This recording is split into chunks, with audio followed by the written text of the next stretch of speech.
बच्चों मैंने क्या किया, मैंने दोनों को या दोनों में से किसी एक को स्लाइटली डिस्प्लेस करके छोड़ दिया। तो आइडेंटिकल होने की वजह से आपको दिख रहा होगा ये ऑसिलेशन किस पॉइंट के अबाउट करेंगे, सेंटर ऑफ मास। लेकिन दो मास हैं, अभी तक जितने भी क्वेश्चन थे उनमें कोई फिक्स्ड पॉइंट था तो हम क्वेश्चन इजीली कैलकुलेट कर लेते थे। यहां थोड़ी सी मुश्किल होगी, तो इसकी अप्रोच देखो फिर इसका शॉर्टकट देखना। आई होप आप एग्री कर रहे होंगे सेंटर ऑफ मास मिड में होगा, and let just say centre of mass rest पे ही है तो रेस्ट पे ही रहेगा। कोई डाउट किसी को? सेंटर ऑफ मास रेस्ट पे हो गया। अब इंस्टेड ऑफ दोनों ब्लॉक इमेजिन करो आपके पास सिर्फ एक ब्लॉक है, let just say right side वाला। एनीवन, एक स्प्रिंग को दो पार्ट में कट कर दिया, नया स्प्रिंग कांस्टेंट क्या होगा? कोई k/2 कहना चाहे? छोटी स्प्रिंग ज्यादा टाइट होगा। अब ये दोनों मास एसएचएम कर रहे थे, किसी एक पे फोकस करो, ये भी एसएचएम कर रहा होगा। तो टाइम पीरियड का फॉर्मूला स्प्रिंग ब्लॉक सिस्टम में 2 पाई m/k, k की वैल्यू 2k, बस ये आपका आंसर है। ठीक, आपको सबसे पहले एक फिक्स्ड पॉइंट लेना है, वो fixed point centre of mass है। स्प्रिंग आधी तोड़ दी, स्प्रिंग कांस्टेंट का फॉर्मूला बच्चों YA/L, तो नया स्प्रिंग कांस्टेंट डबल, इसलिए बस अब ये स्प्रिंग सिस्टम हो गया। व्हाट इफ मासेस आइडेंटिकल ना हो, तो रिड्यूस्ड मास लेना होता है वहां पे। एक बार इस बारे में भी डिस्कशन करते हैं। नेक्स्ट क्वेश्चन देखिए, आपके पास एक मास है m1, एक मास m2, स्प्रिंग k की, सेम कंडीशंस। नोट कर लिया वो राइट साइड वाला?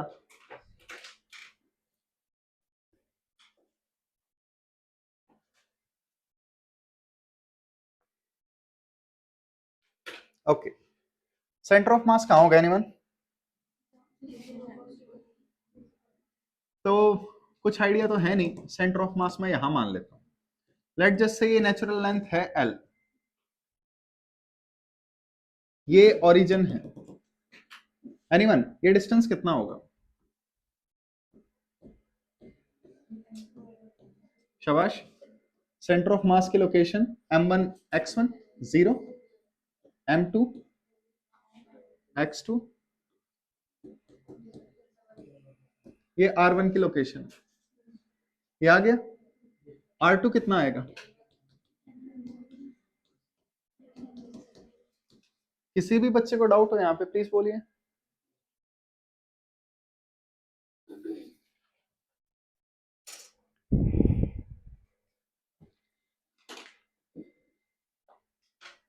करें, आइए अब देखिए वापस से, ये सेंटर ऑफ मास है। मान लो तुम्हारे पास इतनी ही स्प्रिंग है, ओके,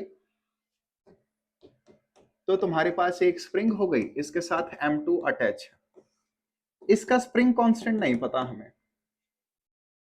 कैसे निकालें? ये लेंथ तो पता है ना, ये लेंथ r2 थी, कैसे निकालें? k inversely proportional to l। हाँ भाई, k की जगह k2 ले लिया, क्या लेंथ है k2 की? r2 m1l upon m1 plus m2, ये r2 की वैल्यू है। मैंने पूरी स्प्रिंग ले ली, पूरी स्प्रिंग की लेंथ क्या है?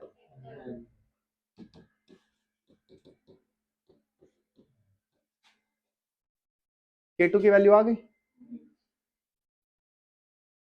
क्या हो गया, ऊपर से जाने लग गए क्या? चौके छक्के अट्ठे पहले।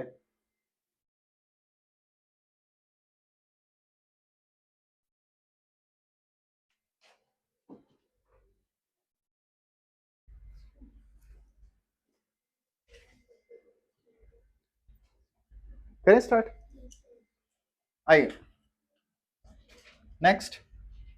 हाँ भाई, टाइम पीरियड का फॉर्मूला 2 पाई m/k, ये होगा, वैल्यू सब्स्टिट्यूट करो,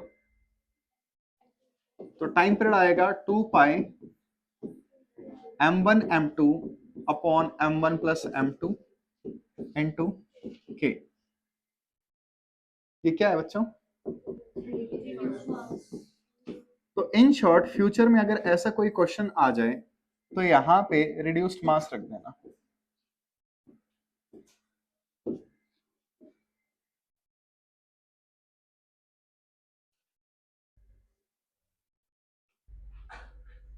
तो ऐसे अगर दो ब्लॉक हों कभी तो फ्यूचर में रिड्यूस्ड मास रख देना। मैंने रीजन बता दिया क्यों रखा जाता है। कोई प्रॉब्लम किसी को?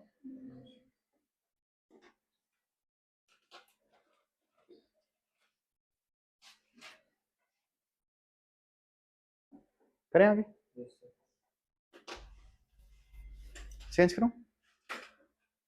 अब आगे आइए थोड़े से कॉम्प्लिकेटेड क्वेश्चंस में।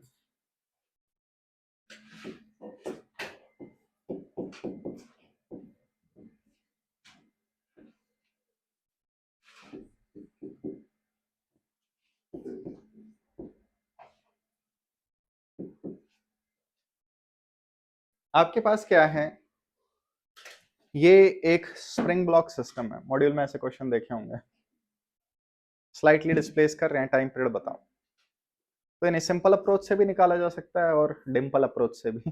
हाँ हाँ, फालतू जोक था। ओके, इतना भी फालतू नहीं था। आइए, हाँ बच्चों, फोर्सेस दिखाइए प्लीज। mg टेंशन, सेम रोप, यहां कोई मोमेंट ऑफ इनर्शिया वगैरह नहीं, आइडियल स्प्रिंग है। यहां टेंशन, टेंशन किसके इक्वल होगी? के एक्स के। अब आई होप आपको पता हो, अगर ये मास नहीं होता तो ये लेंथ अपनी ओरिजिनल लेंथ में होती, तो यहां नेचुरल लेंथ मान लो, ठीक है। और मैंने इसे वेट को लगा दिया तो ये थोड़ा सा खींचेगा, इसे मान लिया एक्स नॉट खींच रहा। तो आई होप आपको दिख रहा हो, एम जी टेंशन होगी, टेंशन को टी नॉट ही ले लो प्लीज क्योंकि टेंशन आगे चेंज करेगी। एम जी टेंशन होगी और टेंशन के एक्स होगी। This will be our first equation. Mean position कौन सी है? जहां नेट फोर्स जीरो होती है वो मेन पोजीशन होती है।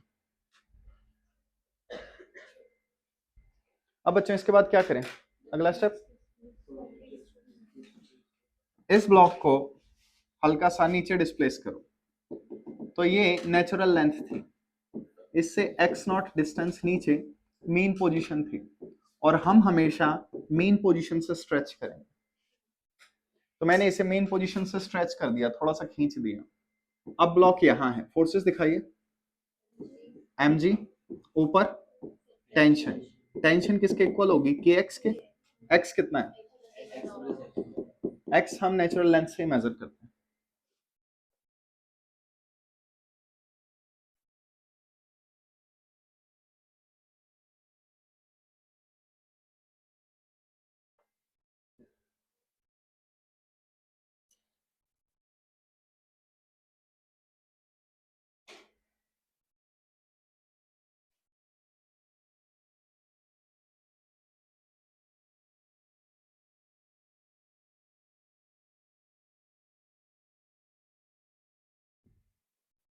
नोट किया? बाल को नेट फोर्स एम में लगाओ,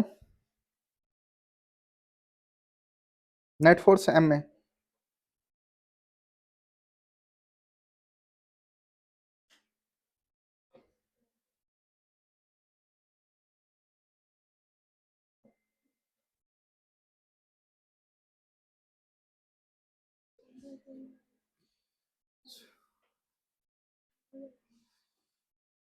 ओके, आइए। हाँ तो बच्चों, एक्स की डायरेक्शन में फोर्स को बड़ा मान लो अगर प्रॉपर साइन चाहिए तो नेट फोर्स एम में लगाओ, m g minus k x naught plus x is equal to m a. Constant forces ऐसे जब में नहीं आती, रीजन दिख रहा है?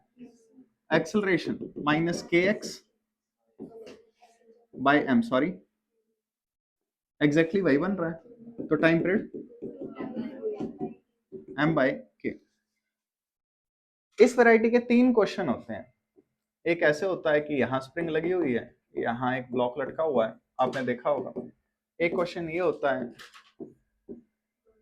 कि यहाँ ब्लॉक लटका हुआ है। ये 3 वैरायटी होते हैं जो दिमाग खराब करते हैं। आप इनको लंबी लंबी फेंक के भी कर सकते हो और छोटी छोटी लपेट के भी कर सकते हो। अब इन क्वेश्चन को छोटी लपेट के करवाता हूँ, इसी क्वेश्चन को थोड़ा शॉर्ट में करवाता हूं मैं, ताकि तुम्हें पूरा डिराइव ना करना पड़े। नहीं, अलग अलग होता है। चेंज करो।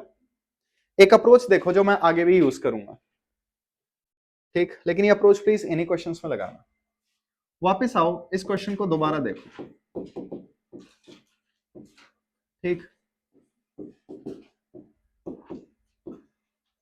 फोर्सेस दिखाइए please.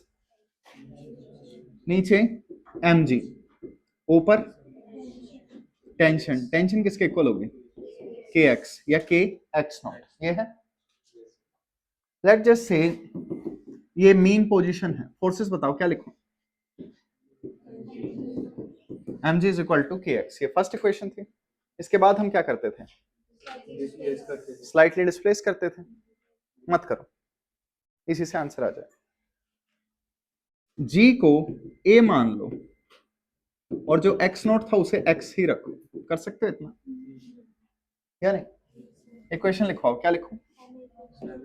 m is equal to kx। I hope minus के साइन से किसी को लफड़ा ना हो। माइनस का साइन मैं नहीं ले रहा, लेकिन हमें पता है ऑलरेडी क्या आएगा।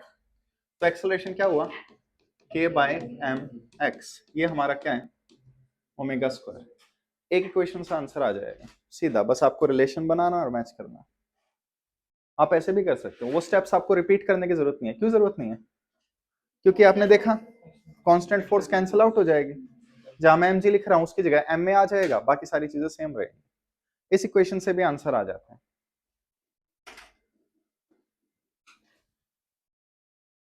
करें आगे।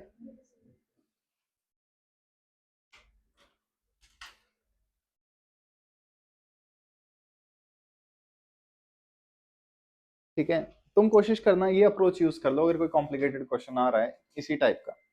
ये 3 ही वेराइटी हैं इसकी, तो उनके आंसर रटे हुए हों तो ज्यादा अच्छे से बात बन जाती है। करें स्टार्ट? आइए, कंस्ट्रेंट याद है आपको?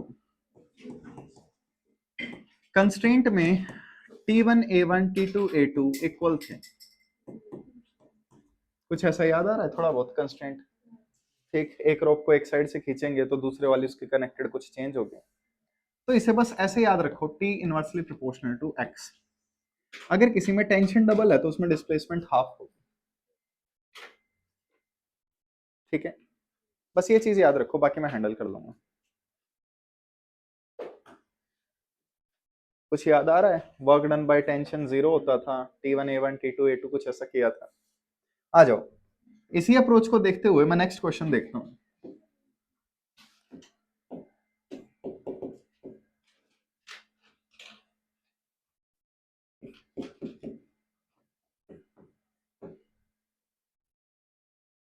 हाँ भाई, आई होप आपको इस केस में दिख रहा हो टेंशन एग्जैक्टली kx के इक्वल नहीं जाएगी। कोई बात नहीं, फिर भी देखते हैं। करें स्टार्ट। ये स्प्रिंग स्ट्रेस्ड, कंप्रेस्ड या नेचुरल लेंथ, कौन सी स्टेट में? अभी ब्लॉक लटका हुआ है, ब्लॉक इसे खींचेगा, तो ये थोड़ी सी पहले ही खींची हुई है। कोई डाउट किसी को? तो लेट जस्ट से यहां कहीं नेचुरल लेंथ थी, ब्लॉक रखते ही ये थोड़ा सा स्ट्रेच हो जाएगा, स्प्रिंग नीचे आएगी। किसी भी बच्चे को डाउट इसमें? अब बच्चों, ये नेचुरल लेंथ से खिंचा हुआ है। अगर स्टेप्स में करना चाहते हो तो इसे x0 लो, सीधा करना चाहते हो तो इसे x ले लो। कोई प्रॉब्लम किसी को? एनीवन? फोर्सेस दिखाइए। यहां टेंशन mg अभी नहीं, यहां टेंशन, किसी को डाउट? इसमें दो टेंशन है, ऊपर यहां tension T2, let just say थोड़ी देर के लिए T2। तो ये स्प्रिंग आइडियल है। आई होप आपको याद हो आइडियल स्प्रिंग पे नेट फोर्स हमेशा 0 होती है, या नहीं? तो नीचे 2t, ऊपर क्या होना चाहिए 2t, तो यहां टेंशन क्या होगी डबल। किसी भी बच्चे को डाउट यहां टेंशन क्यों डबल है एनीवन?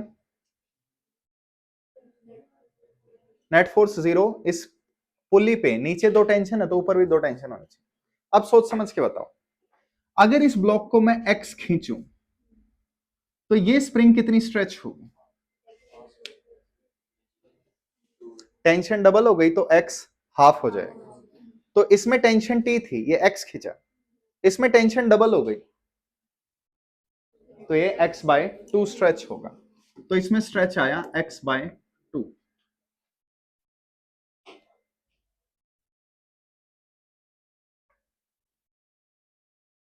किसको डाउट है?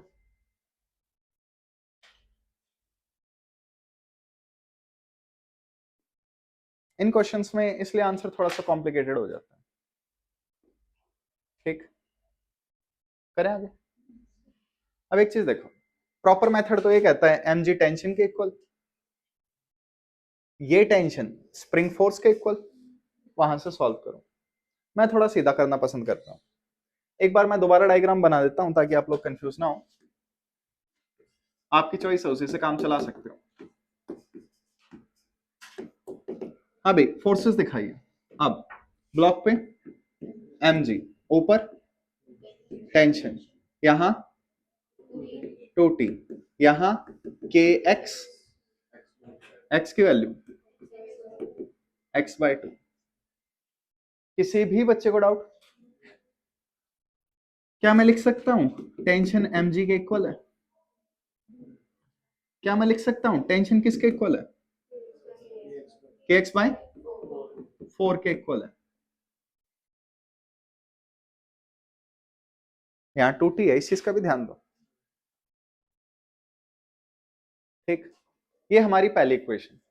अब तुम प्रॉपर मेथड से करना चाहते हो तो इसे x और खींचो और वापस डिराइव करो। शॉर्ट मेथड से करना चाहते हो, बताओ क्या करें? स्टेप्स तो वैसे ही होंगे, शाबाश।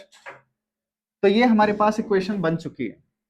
तो g को a से रिप्लेस कर दो, तो ma is equal to kx by 4, तो acceleration is equal to k by 4m into x।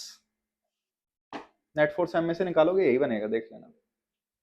तो ये क्वांटिटी क्या होगा बच्चों? तो टाइम पीरियड कितना होगा? 2 pi root 4m bye k। देख लेना, स्टार की जरूरत नहीं है। ये तुम्हारे मॉड्यूल में डीपीपी में कुछ क्वेश्चंस हैं, मैं आज तक अवॉइड ही करता आया हूं इन्हें। तुम पहली जनरेशन में ही आते हो जिन्हें पूरा समझा रहा हूं।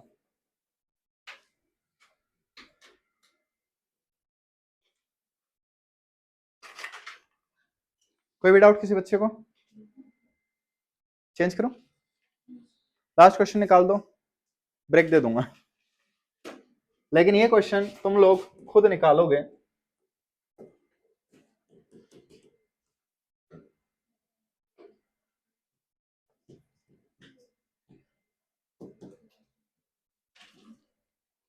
इक्वेशन सेट करना सीखो। मैं थोड़ा समझा रहा हूं इसलिए जगह ज्यादा लग रही है, इसलिए तुम्हें लग रहा होगा क्वेश्चन बड़ा है। तुम करोगे स्टेप्स वगैरह थोड़े कम लगेंगे। एक बार देखते हैं, यहां टेंशन T, यहां T, तो यहां 2T, ये पहचान सकते हो? अब वापस आइए, कोशिश करना हमेशा मास को x से डिस्प्लेस करो। ठीक है, स्प्रिंग को कर दिया तो तुम्हें दोबारा सोचना पड़ेगा। मास को x से डिस्प्लेस करो, मास x से डिस्प्लेस किया, ठीक। इसमें टेंशन हाफ है तो इसका एक्सटेंशन 2x होगा, 2x होगा, सॉरी, हाँ। ठीक, बस mg किसके इक्वल है? 2t के, और टेंशन किसके इक्वल है? k x के। बताइए समझ। तो mg 4k x के इक्वल हुआ, ये एक्सेलरेशन है, तो acceleration 4k bye m x हो गया। ये आपका ओमेगा स्क्वायर आगे आप निकाल सकते हैं। तो आप देख सकते हो मैंने फालतू के लफड़े नहीं किए जो बार बार मैं करता आ रहा था। ठीक है,